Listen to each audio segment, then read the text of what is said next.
Tesla CEO, ex-owner, and SpaceX founder has his sights set across the pond on British politics. Elon Musk's trolling knows no bounds and no borders. Lately, he's been turning his ire here at the Labour, the sort of center-left government here in Britain, particularly its Prime Minister, Keir Starmer. He wrote, "The people of Britain have had enough of a tyrannical police state." And you can see there, he was tweeting along with a survey, a petition that the government would be obliged to take up. Now that petition, which had 1 million signatories when Elon Musk retweeted that, it now has 2 million and climbing. So it looks like it's at least going to have to be maybe discussed. Labour's push for online safety just backfired spectacularly. Elon Musk's surprise appearance on live TV has thrown the party into chaos, leaving Angela Rayner scrambling for answers. Before we move on, I'd like to ask you a small favor. If you appreciate this content, please take a second to like this video and subscribe to the channel. Over 98% of you watch the videos without subscribing. It costs you nothing, but it makes a huge difference to us. So, did you click the subscribe button? Great. Thank you so much. Now back to the video. But this isn't just about one politician's misstep.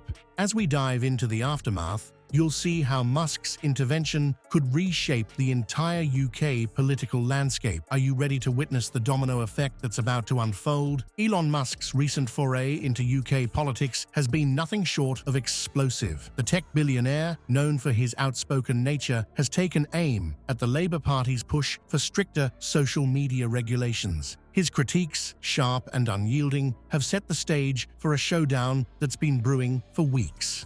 At the heart of this controversy is Angela Rayner, deputy leader of the Labour Party. Rayner's been championing tighter controls on social media platforms, arguing they're necessary to combat misinformation and hate speech.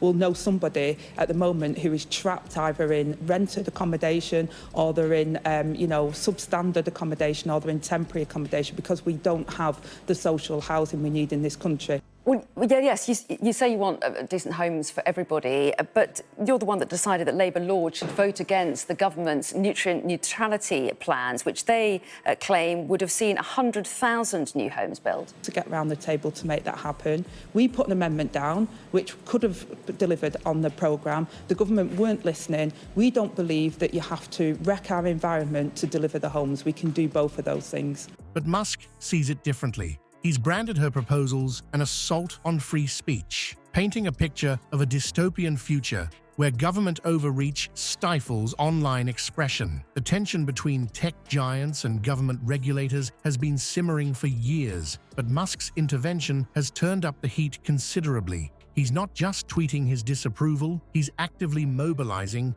his massive following. A petition demanding government action against perceived injustices, amplified by Musk, has garnered over 2 million signatures. It's a clear signal that this isn't just a spat between a billionaire and a politician. It's a battle for public opinion. Rayner, caught in the crossfire, has found herself in a defensive position. She's been forced to justify her policies against accusations of authoritarianism, a difficult task in the face of Musk's relentless criticism. The Labour Party's carefully crafted image of unity and progress is starting to show cracks under the pressure. Behind the scenes, rumors swirled that Musk was preparing for something big. His social media activity intensified. His criticisms became more pointed. Political commentators speculated about his next move, but no one could have predicted what was coming. The atmosphere was electric as Rayner prepared for a live TV interview. The topic was supposed to be Labour's plans for economic reform, but there was an undercurrent of tension. Everyone knew the interviewer would have to address the Musk situation. Then, in a moment that will be replayed for years to come, Elon Musk himself appeared on the broadcast. The look on Rayner's face said it all. She was completely blindsided. The studio fell silent, the host momentarily lost for words. It was clear that Musk wasn't there for a friendly chat. As the cameras rolled, Musk launched into a series of explosive allegations that would send shockwaves through the British political establishment. The confrontation that was about to unfold would have far-reaching consequences, not just for Rayner and the Labour Party, but for the future of social media regulation in the UK. The studio lights flickered, casting an eerie glow on the faces of those present. As Musk and Rayner locked eyes, the air crackled with tension. What happened next would leave even the most seasoned political commentators speechless. Sir Trevor Phillips, the veteran broadcaster, struggled to maintain his composure as he introduced the unexpected guest. Rayner's face, initially a mask of professional calm, visibly tensed. The audience, sensing the electric atmosphere, leaned forward in their seats. Musk wasted no time with pleasantries. His opening salvo was a direct attack on Rayner's integrity. "Miss Rayner," he began, his voice steady and resolute, "your push for social media regulations isn't about protecting the public. It's about protecting your own interests."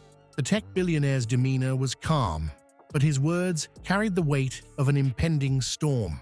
As Musk laid out his allegations, the studio fell into a stunned silence. He accused Rayner of having significant conflicts of interest, suggesting her advocacy for stricter regulations was tied to undisclosed financial connections. The specifics of his claims were explosive, hinting at a web of backroom deals and hidden agendas. Rayner's response was immediate and defensive. Her body language shifted, arms crossing as if to shield herself from the onslaught. She vehemently denied the accusations, her voice rising with indignation. "These are baseless allegations," she retorted, but the tremor in her voice betrayed her unease. Sir Trevor, caught between two formidable opponents, attempted to regain control of the conversation. His efforts to steer the discussion back to more neutral ground were repeatedly thwarted as Musk pressed on, relentless in his pursuit. The tension in the studio reached a fever pitch as Musk hinted at evidence to support his claims. Viewers at home could almost feel the collective intake of breath as he paused, building anticipation. But the bombshell everyone expected never came. Musk's allegations, while damaging, lacked the concrete proof needed to fully substantiate them. In the immediate aftermath, social media exploded with reactions. Musk's supporters praised him for exposing what they saw as political hypocrisy, while Rayner's allies rallied to her defense, accusing Musk of spreading unfounded rumors. The political establishment was thrown into disarray. Some MPs called for an investigation into Musk's claims, while others dismissed them as a publicity stunt. The Labour Party leadership scrambled to present a united front, but the cracks in their carefully crafted image were beginning to show. As the dust settled, one thing became clear: the landscape of British politics had shifted. The confrontation between Musk and Rayner had opened up new battle lines in the ongoing war between tech giants and government regulators. The question on everyone's lips was, where would the fallout land, and who would be left standing when it settled?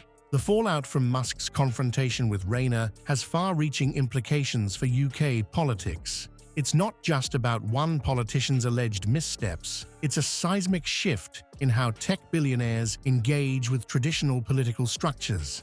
Musk's intervention has exposed the fragility of carefully crafted political narratives and the power of social media to reshape public discourse. As the dust settles, we're left to ponder the changing dynamics between Silicon Valley and Westminster. Will we see more tech leaders bypassing traditional channels to directly influence policy? The lines between technology, media, and politics are blurring, raising questions about accountability and transparency. This saga forces us to confront uncomfortable truths about the nature of power in the digital age. As social media platforms become the new battlegrounds for political ideas, we must ask ourselves, who really holds the reins of power in our democracy? And how do we ensure that the voices of ordinary citizens aren't drowned out in this high-stakes game of influence?